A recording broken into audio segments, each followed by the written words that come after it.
The visit. Henry had always been a bit different. As a child, he was quiet, more interested in books and toys than in other children. He grew up alone, but he never seemed to mind. His mother, Grace, worried that her son wasn't making any friends, but Henry always reassured her that he was fine just the way he was. One day, after returning from work, I received an unusual phone call from Henry. "Mom, you need to come over. I want to introduce you to someone." Henry's tone was different than usual, more excited, which made me feel a sense of relief. Maybe he had finally found a girlfriend? There was a reason to think so. My son had unexpectedly gone camping alone a few months ago. It was probably the only time in a long while that he decided to interact with other people. If he didn't meet someone special there, he might not get another chance. I arrived at his small apartment in the city center that same evening. The door opened almost immediately, as if Henry had been waiting just behind it. He was smiling broadly, which only confirmed my suspicions. "She's here," he said, leading me to the living room. A girl was sitting on the couch. At first glance, she was beautiful, but something about her gave me an odd feeling. I noticed that she hardly moved. Her skin was unnaturally smooth, and Rose's intensely black eyes were lifeless, like glass, reflecting light in a way that didn't match real, human eyes. A chill ran down my spine as I looked at her hands, which were unnaturally stiff, as if they were made of something hard, not soft, human tissue. When the girl smiled, I felt my stomach clench with unease. "Hello, I'm Rose," said Henry's new girlfriend. Her voice was soft, almost mechanical, as if someone was trying to mimic a human sound. I couldn't take my eyes off her face. Something was wrong, but I couldn't quite grasp what it was. "I'm glad to finally meet you," I replied, trying to hide my anxiety. For the rest of the evening, Rose sat motionless, smiling and responding in monosyllables. Henry seemed delighted, not noticing the strangeness that I felt growing stronger with each passing minute. At one point, I couldn't take it anymore. "Henry, can we talk in private?" I asked, pointing to the hallway. My son followed me, reluctantly leaving the girl. "Son, who is she?" I asked, trying to keep my voice steady. "Something's not right with her." Henry looked at me in surprise. "Mom, I told you I found the perfect girlfriend. Rose is exactly what I've been looking for all my life." I felt my heart race. "But she's not human," I whispered, my words echoing in the empty hallway. Henry smiled, but there was no joy in it. "She's exactly as she should be," he said coldly. "Maybe it's you who has the problem, Mom. Maybe you can't accept perfection." A cold fear gripped me. My son was talking about this thing as if it were a real person, but I could see the truth. Rose was like something else, something soulless, designed to merely resemble a human being. I returned to the living room, my hands trembling as I reached for my purse. Rose was still sitting there, motionless, with the same artificial smile on her face. As I moved toward the door, the girl turned her head in my direction. "It was nice to meet you," she said, and I could have sworn that at that moment her eyes gleamed with something inhuman, something cold and emotionless. As I left the apartment, I felt a cold sweat running down my back. I knew that I would never look at my son the same way again. Something had changed in him, something that I could never undo. What I didn't know was that this something was now waiting in his apartment, quietly watching, quietly calculating. Rose wasn't human. She was something more, something that surpassed the boundaries of human understanding. And Henry was a willing participant in this. I left Henry's apartment, trying to calm my racing heart. The cool evening air brushed against my face, but it brought no relief. With every step that took me farther from my son's apartment, I felt the tension in my body growing. But before I could reach my car, something made me turn around one last time. With difficulty, I turned my head and saw Henry standing in the doorway, with that same artificial smile that now seemed more like a mask than an expression. But it wasn't him who caught my attention. Just behind him, like a shadow, Rose emerged. I hadn't noticed it before, but Rose was taller than Henry, and her gaunt, unnaturally long legs seemed barely able to hold her up. It seemed as if any movement could cause her to fall. I froze, seeing Rose silently move closer to Henry. Cold sweat ran down my back, and my heart froze in my chest as I looked into my son's eyes. I felt a wave of terror wash over my body. His eyes were empty, dead, exactly like the ones I had seen in Rose just moments before. Dark, expressionless, they looked at me but also somehow through me. I swallowed hard, trying not to stare too long at that terrifying figure.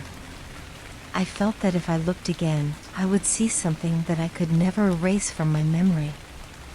In my head, I begged myself to believe that it was just an illusion, that my mind was playing tricks on me.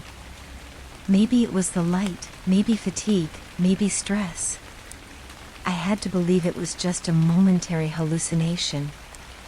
I gripped the steering wheel of my car, hoping that what I saw was just a product of my imagination. But the echo of that image still quivered in my mind. When I looked at my son one last time, those empty eyes, so much like Rose's, seemed to follow my every move.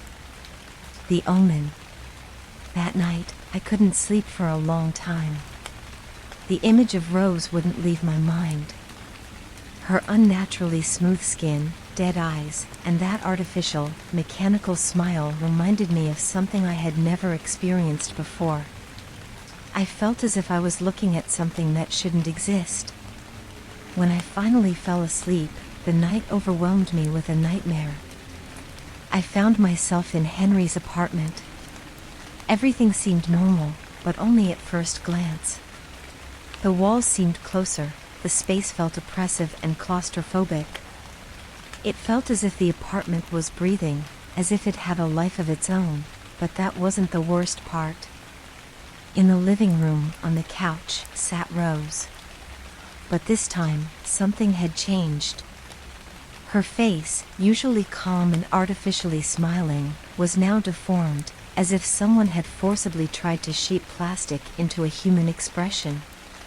Rose's eyes were no longer shining glass orbs, now they were black abysses, bottomless pits that swallowed every bit of light. I tried to look away, but I couldn't. I felt as if something was forcing me to watch. Rose slowly turned her head toward me, her movements were stiff. Each motion was accompanied by a disturbing sound of scraping and grinding.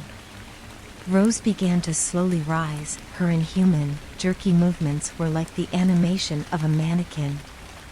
She moved closer to me, her lips stretched into a grotesque smile. I couldn't move, my legs felt like lead. Rose brought her lips close to my face. Her hand, composed of unnaturally long, thin fingers, slowly lifted and touched my face. The touch was ice cold, like a storm mannequin's hand touching my skin. Suddenly, Rose began to speak, but her voice no longer resembled the soft, mechanical tone I knew. It was distorted, as if it was coming from the depths of some abyss, interrupted by static and grinding, like an old recording played on a broken phonograph. "Not much longer now," Rose whispered, her lips still locked in that grotesque smile. This nightmare held me in its grip, as I felt the dark shadow of Rose penetrating the deepest corners of my mind, planting a seed of dread that lingered even after I woke up. The truth. From the day I visited my son and met Rose for the first time, something inside me began to change. At first, I couldn't stop thinking about that strange girl who stirred such deep unease in me. Rose was too perfect, too ideal to be human. I decided to learn more about this mysterious figure. I realized that I hadn't asked Henry where he met Rose, but the only place where he had any contact with people was the camping trip he took a few months ago. When I arrived at the campsite, the silence and stillness of the forest felt overwhelming. I wandered around the area until I finally noticed something that immediately caught my attention. On one of the bulletin boards, slightly hidden in the shadow of the trees, was a black and white photo of a young girl. My heart stopped when I recognized the face. I knew those eyes. After all, I couldn't forget their nightmarish look for a long time, but the ones in the photo were more imperfect, more ordinary. The girl's body was also not perfect, it was average, completely normal. Below the photo was the word missing along with a date indicating that Rose had disappeared a few months earlier during the same camping trip. I stepped closer, staring at the photo. The girl in the picture was radiant, full of life, completely different from the one I had last seen in Henry's apartment. My heart began to race as I read the rest of the text. Rose Thorne, 23 years old, went missing during a camping trip with friends. Last seen in the vicinity of this location. If you have any information, please contact the police. At that moment, I realized the terrifying truth. Henry was one of the last people to see Rose alive. Suddenly, questions began to flood my mind, questions that wouldn't let me rest. Why had Henry never told me about this?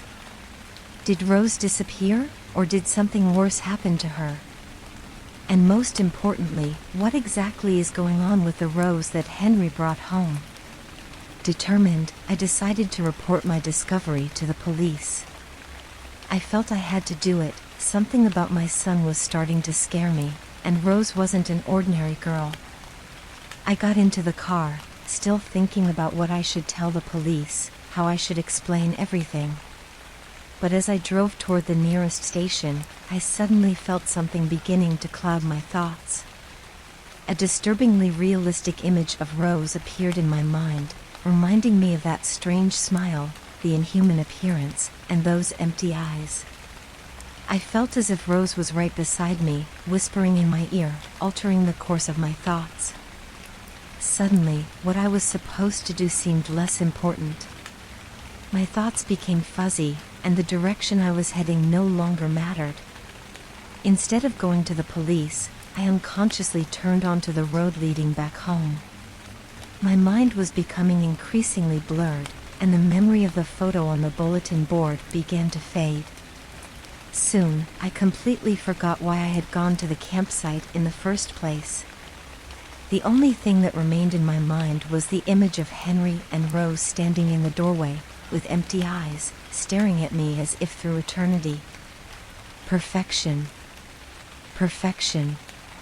In the meantime, something strange started happening to me. The people around me began to seem different. Their faces, which were once full of life, now appeared stiff, devoid of expression. Every person I encountered started to look like a cheap imitation of a human, something imperfect and unnatural. Was I supposed to remember something, make a call? I noticed that my own reactions were also beginning to change. I no longer felt the anxiety or nervousness that used to accompany me daily. Instead, I felt strangely calm, almost indifferent to everything around me. My movements became slower, more deliberate, as if time had suddenly slowed down. When I met with friends, their smiles looked forced, and their eyes empty, lifeless. Even my own reflection in the mirror seemed unnatural, as if I was looking at my image through a store window. Sometimes I had the feeling that it was I who was being watched, as if someone, or something, was carefully observing my every move from the other side of the mirror. Was I supposed to do something? Did I have an object, a photo? I also started to notice that I no longer found pleasure in everyday activities. The colors in the world around me seemed faded, food less tasty, conversations with people empty and meaningless. The world I knew no longer satisfied me. Everything that once seemed normal now appeared flawed, incomplete. How can this mundane life satisfy me now that I have seen what perfection is?